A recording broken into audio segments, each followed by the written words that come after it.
A saída do ministro das Comunicações, Juscelino Filho, do governo, abriu caminho para mudanças no tabuleiro da reforma ministerial. O momento não podia ser mais estratégico. Desde o início do seu terceiro mandato, Lula vive um dos melhores momentos na articulação com o Centrão. Mais do que cargos, Lula tem demonstrado disposição para negociar entregas concretas para as bancadas, especialmente no orçamento e na liberação das emendas. A vinda de Gleisi Hoffmann para a articulação política também colaborou para isso. A avaliação do Centrão é que, nesse momento, o Lula está cumprindo o que prometeu, o que antes era alvo de crítica. Enquanto o Lula viaja para a Ásia com presidentes da Câmara, do Senado e negocia cargos, a oposição enfrenta dificuldade, principalmente depois dos ataques do bolsonarismo e do pastor Silas Malafaia contra Hugo Motta. E eu tenho certeza que o honrado povo paraibano vai dar uma resposta a Hugo Motta nas eleições de 2026. Vem aí a segunda temporada da reforma ministerial? Quinta-feira, 10 de abril de 2025.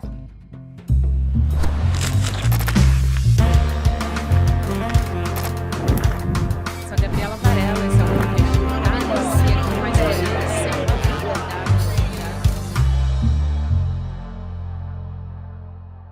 Olá, seja muito bem-vindo, seja muito bem-vinda. Eu sou a Gabriela Varela, esse é o videocast em detalhes. Aqui sempre com um convidado, uma convidada, a gente analisa uma temática, uma notícia importante do momento. Hoje eu vou conversar com o cientista político Darlan Montenegro. Professor, obrigada por aceitar nosso convite. Seja muito bem-vindo. Obrigado, Gabriela. Eu é que agradeço o convite. Professor, começando a avaliar alguns movimentos que a gente tem acompanhado lá em Brasília e no governo Lula, existe uma espécie de queda de aprovação do governo que a gente tem observado em algumas pesquisas, mas o presidente Lula permaneceu bastante forte nas pesquisas de intenção de voto, né? Então, se a eleição fosse hoje, quem ganharia a eleição? E ele ganhou de praticamente todos os opositores em praticamente todas as pesquisas que foram feitas até agora.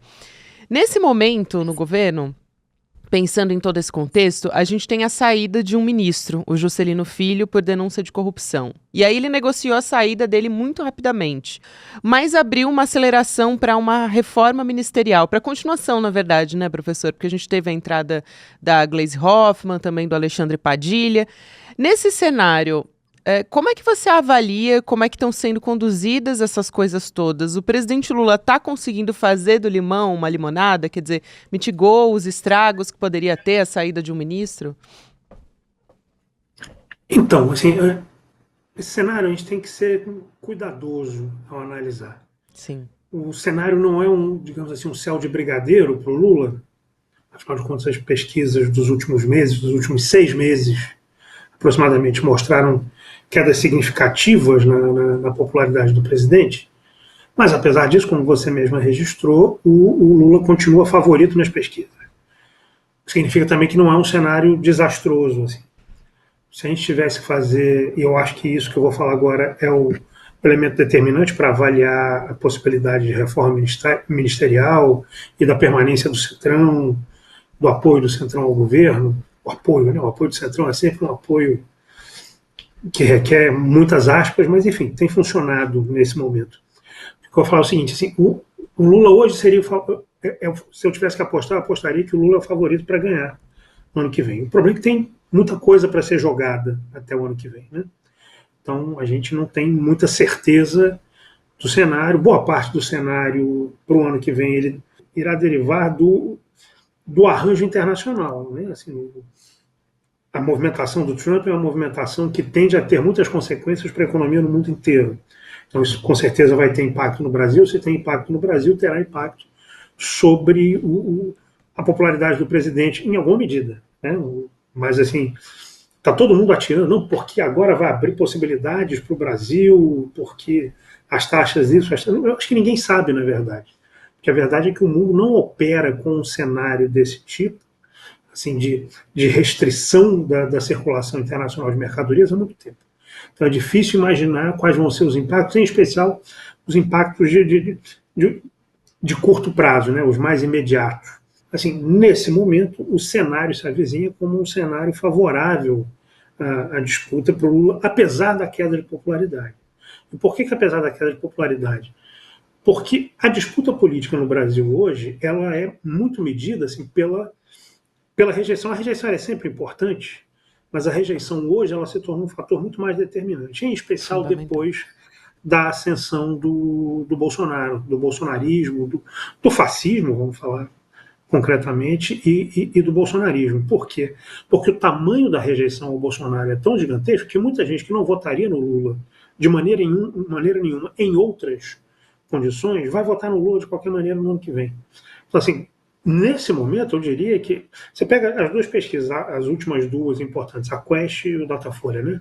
A Quest ainda mostra uma queda muito significativa do Lula no último mês e o Datafolha mostra um início de recuperação. Mas ambas as pesquisas, elas registram o Lula ganhando no ano que vem. Com ou sem a queda, o Lula ganha de todo mundo, ganha do Bolsonaro, inclusive. Se deixar o Bolsonaro disputar, o Lula ganha do Bolsonaro.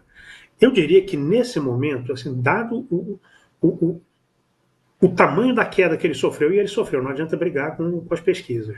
Né? Pode ser um pouco maior, pode ser um pouco menor, o Datafolha pode estar mais certo, a Quest pode estar mais certa, não importa, a queda aconteceu, o problema de fato aconteceu. Dado esse caráter acentuado da queda, o fato do Lula ainda estar ganhando, mas também a margem diminuiu, se você pensa na margem identificada do Lula para o Bolsonaro, do Lula para o Tarcísio, do Lula para todo mundo no ano passado. E a margem identificada agora, na Quest e no Datafolha, a margem caiu, a vantagem do Lula caiu.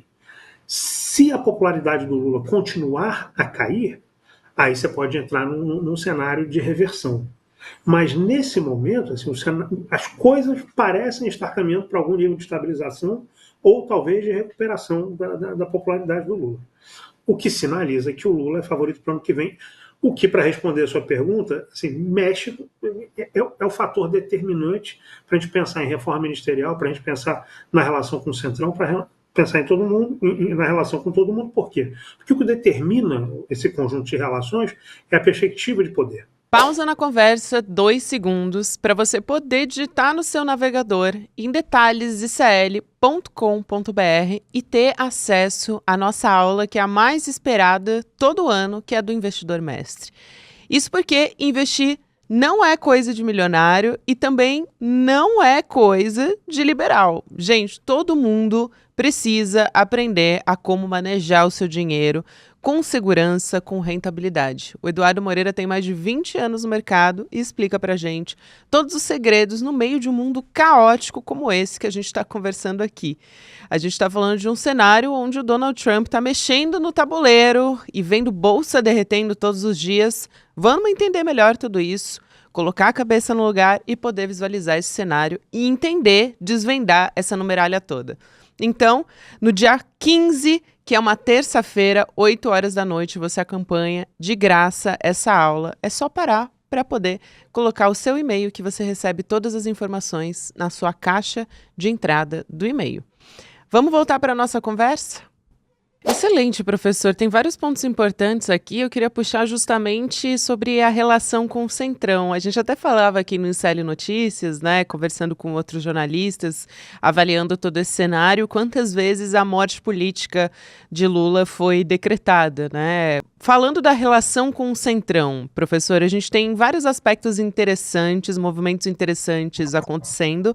Daqui a pouco vou entrar especificamente no aspecto da anistia, mas antes eu queria falar sobre algumas lideranças políticas do Centrão. Então a gente tem uma viagem que eu acho que foi muito simbólica do presidente Lula com Hugo Mota e Davi Alcolumbre, que estão agora na presidência das duas casas, e também foram, junto com todos eles, nessa delegação, os ex-presidentes, então o Arthur Lira e também o Rodrigo Pacheco nessa viagem, né? Eles integraram essa comitiva do governo brasileiro que foi para a Ásia.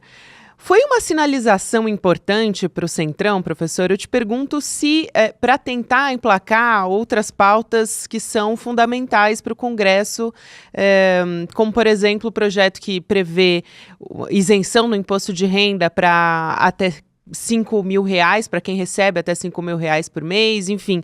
Mas parece que ele está articulando muito bem nesse momento, está num momento de boa relação com o Centrão dentro do Congresso, né?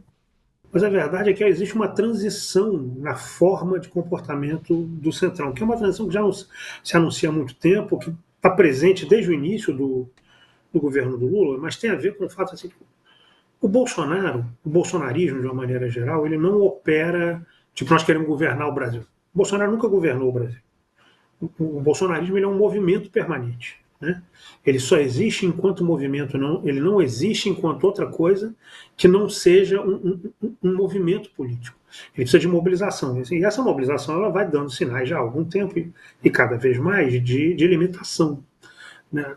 De esgotamento. Enquanto que, para quem faz a direita tradicional, a direita que não é bolsonarista, a direita que não é fascista, a direita que não é essa direita movimentista, digamos assim, ela precisa de um mínimo de estabilidade para poder operar politicamente, inclusive para operar os seus interesses. Né?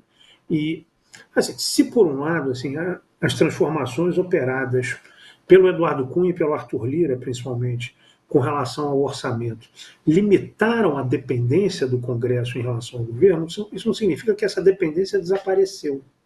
Assim, o pessoal, acabou o presidencialismo de coalizão. Não, o problema é que o presidencialismo de coalizão no Brasil ele era muito forte. Né? Ele era realmente muito forte. Os estudos da ciência política sobre a relação do Congresso, da presidência da República com o Congresso, especialmente nos anos Fernando Henrique, mostravam uma subordinação muito forte do Congresso em relação à presidência. Porque as lideranças do Congresso elas tinham que se subordinar em alguma medida à presidência da República e o que eu vou falar agora não mudou. Assim, as lideranças do Congresso mantinham e mantêm um controle muito forte sobre o funcionamento do Congresso de uma maneira geral. Então, essa subordinação ela era muito forte e ela se enfraqueceu, mas ela não desapareceu. Assim, porque a máquina do Estado, a máquina da União, ela continua sendo uma máquina muito poderosa. Então é muito importante para quem faz política e para quem faz política no interior do Brasil, para quem faz política em cidades que dependem de recursos, em comunidades que dependem de recursos da União, é importante você ter uma relação boa com a União. Então, com certeza, ainda que o presidencialismo de coalizão ele tenha sido enfraquecido, ele não desaparece. O Centrão, ele é construído. Se a gente pensar o Centrão original, o Centrão da Constituinte, assim, o que movia esse Centrão da Constituinte, que orbitava em torno de egressos da Arena, principalmente, né, que continuam operando na política de uma maneira ou de outra, mas se você pensa em Arthur Lira, por um lado, Juscelino Filho, todos eles são herdeiros dessa tradição, desse velho Centrão. Mas esse velho Centrão ele foi criado para bloquear o ascenso dentro da Constituinte, das políticas reformistas, democratizantes, distributivas, equalizantes, etc. Ou seja, que era o resultado dos movimentos sociais, da democratização, da pressão política de baixo que a Constituinte sofreu. Eles fizeram uma operação por cima, mas o seu eixo era político, ideológico, em cima de pautas, principalmente. O atual Centrão, ainda que ele seja herdeiro desse lugar político da direita que resiste contra as pressões populares, o centro da preocupação dele não está nas pautas. O centro da preocupação dele está em manter posições de poder. Posições de poder internacionais e posições de poder locais, porque existe uma articulação entre uma coisa e outra. Né? Assim, você sustenta suas posições de poder locais e nacionais operando as duas ao mesmo tempo. Então, me parece que a movimentação que o Centrão fez durante o governo Lula, assim, é claro, com aproximações e afastamentos, você tem, obviamente, você vai ter questões conflituosas, tem as discussões sobre orçamento que, em alguma medida, dependem da intervenção do Supremo Tribunal Federal, especialmente do ministro Flávio Dino, etc. Mas, de uma maneira geral, o que tem acontecido é uma normalização das relações. Porque essa normalização das relações, ela interessa para os líderes do Centrão, para eles poderem operar a relação com as suas bases, para eles continuarem se reelegendo, para eles continuarem reproduzindo os seus próprios mandatos e reproduzindo as suas posições de poder. Enquanto o Lula for a principal promessa de poder para o futuro, a principal perspectiva de poder para o futuro, a tendência do Centrão será tensionar, esgarçar, mas acomodar. Nesse momento, eu acho que a gente está numa fase de acomodação. Então, assim, houve esgarçamentos, houve tensão, mas nesse momento nós estamos numa fase de acomodação. E me parece que isso projeta um cenário ainda mais favorável para o Lula no ano que vem. Lembrando de novo que não tem jogo jogado ainda. Eu acho interessante, professor, que você pontua como o Centrão ele fica se interessar ao próprio Centrão, se ele puder tirar, ganhar alguma coisa com isso. Então, a gente teve um movimento até interessante nessas últimas semanas com o Donald Trump aplicando o dia do tarifaço e o tarifaço que gerou está gerando, na verdade, porque todos os dias a gente tem um desdobramento em torno disso, mas essa guerra comercial. O agro e a base do governo se uniram num projeto de lei para aprovar um projeto de lei a respeito da lei da reciprocidade, justamente porque estava afetando financeiramente. E aí a gente está falando de um setor importante do Centrão. E aí, pegando essa questão de como o Centrão e o bolsonarismo, e mais especificamente o PL, tem dado alguns ruídos importantes dentro do Congresso Nacional.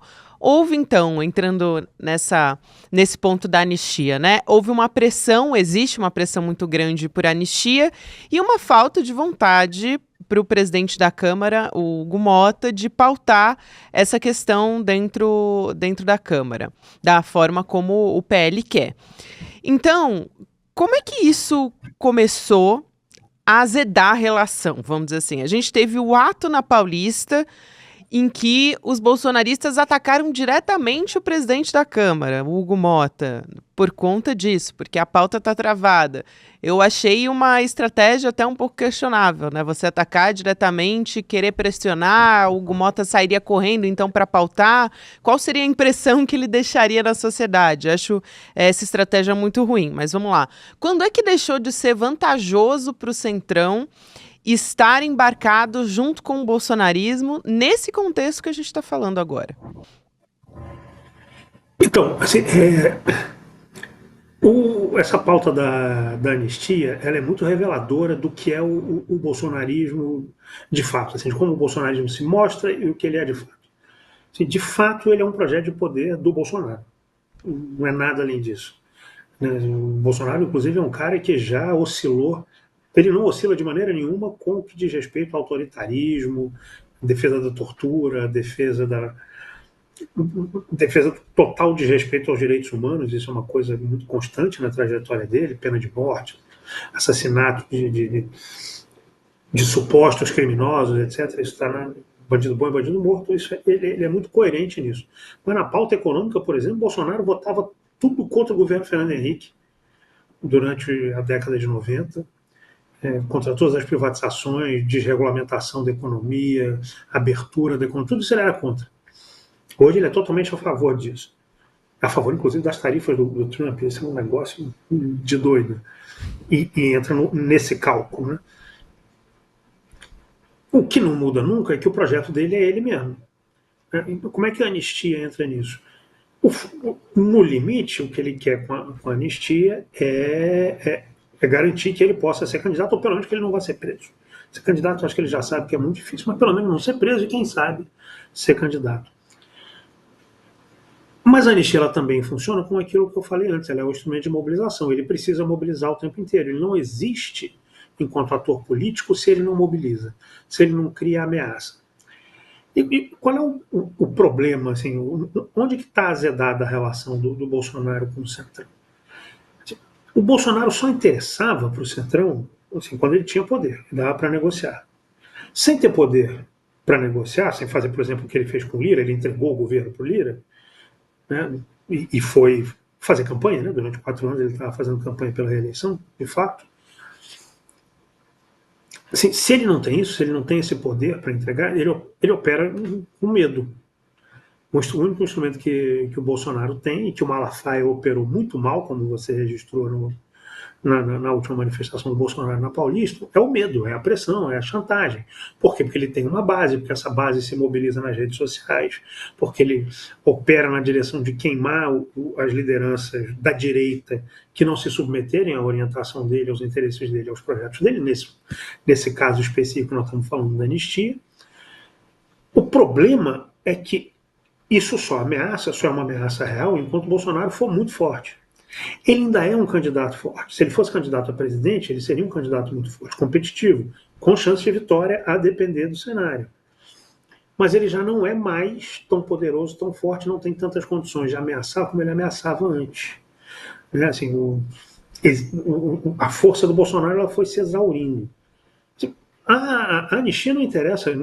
Não é que o Centrão seja contra ou a favor da anistia, muito pelo contrário. Assim, a anistia ela só não é uma pauta relevante para o Centrão. O que é uma pauta relevante para o agro, por exemplo, nesse momento? Se proteger do tarifaço do Trump de alguma maneira. E o Bolsonaro está lá elogiando o tarifaço. Assim, por que o agro vai se mobilizar em torno de alguém que está dizendo que o tarifaço é ok? Assim, o tarifaço está acontecendo porque o Lula é socialista. Assim, um negócio completamente descolado da realidade. Assim, o agro ele é ideológico, é verdade, sempre foi, mas ele também é muito pragmático. Né? O agro apoiou todos os governos do Lula e todos os governos do PT até agora.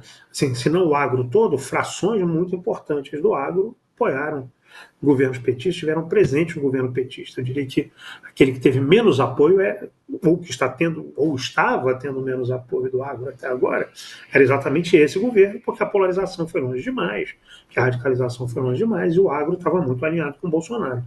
Nesse momento, do ponto de vista dos interesses do agro, assim, o que importa não é ficar fazendo discurso ideológico, é fazer a disputa com o tarifaço do Trump, é ver como é possível o Brasil se contrapor ao tarifaço. Então, o que azedou, eu acho que azeda sempre foi, porque boa parte dos políticos da direita tradicional não tem uma relação com as pautas políticas de uma maneira tão ideológica quanto o público do Bolsonaro tem. E o Bolsonaro opera o tempo inteiro com esse alinhamento ideológico automático. O Centrão sempre foi pragmático.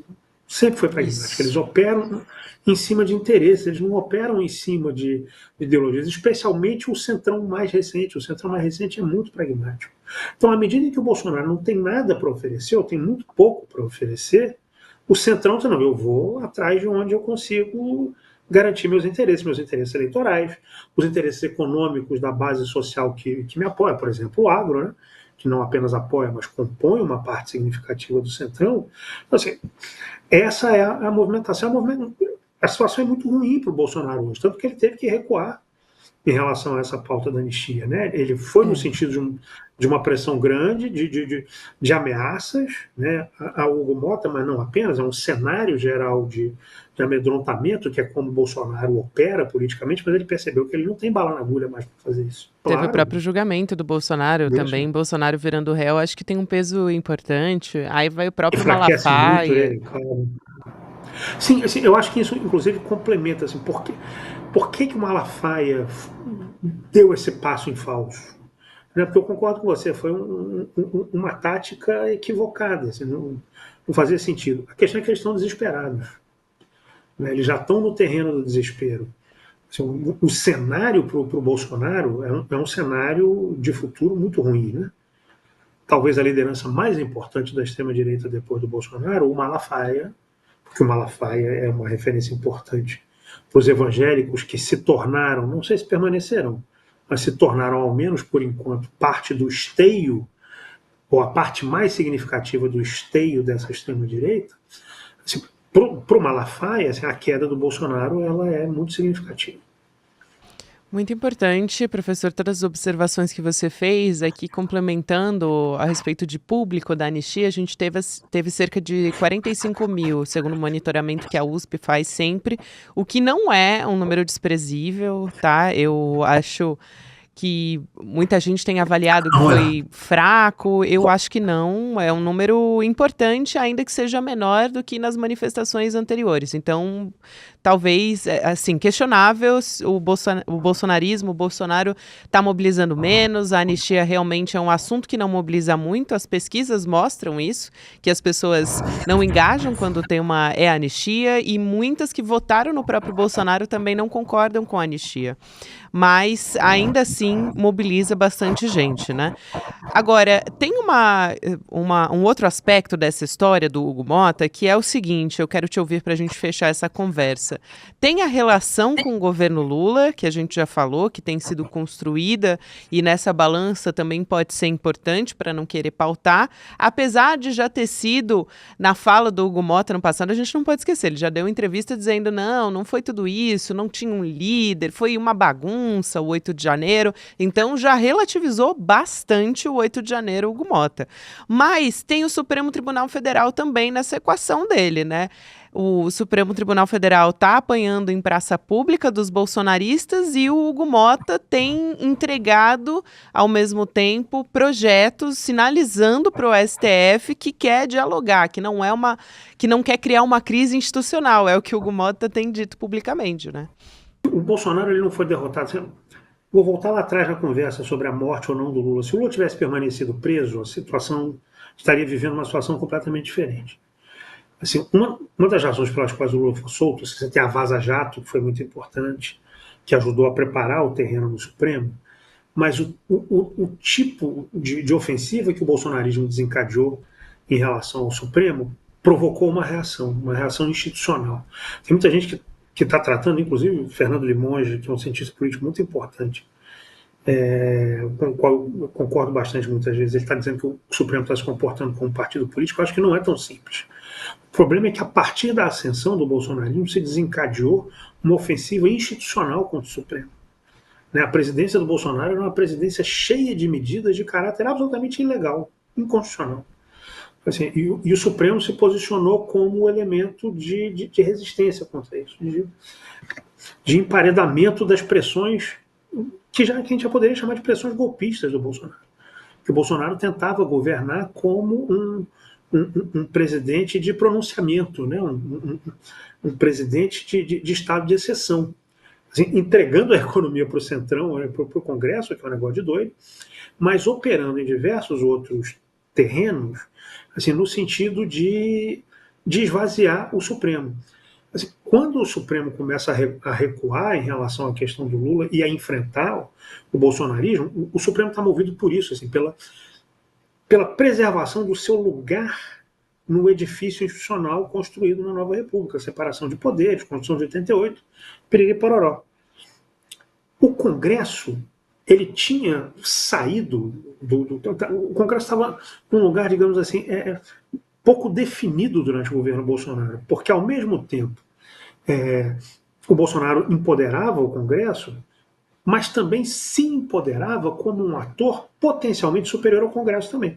Ele se colocava como superior ao Supremo Tribunal Federal e que se colocava como potencialmente superior ao Congresso. O que eu acho que está acontecendo agora é que as placas tectônicas estão voltando ao seu lugar. À medida em que o lugar do bolsonarismo se esvazia, o arranjo institucional de 88 ele se recompõe em alguma medida. Assim, e a acomodação significa, nesse momento, além de se entender com o Lula, que eu acho que é uma coisa que já está acontecendo, significa se entender com o Supremo.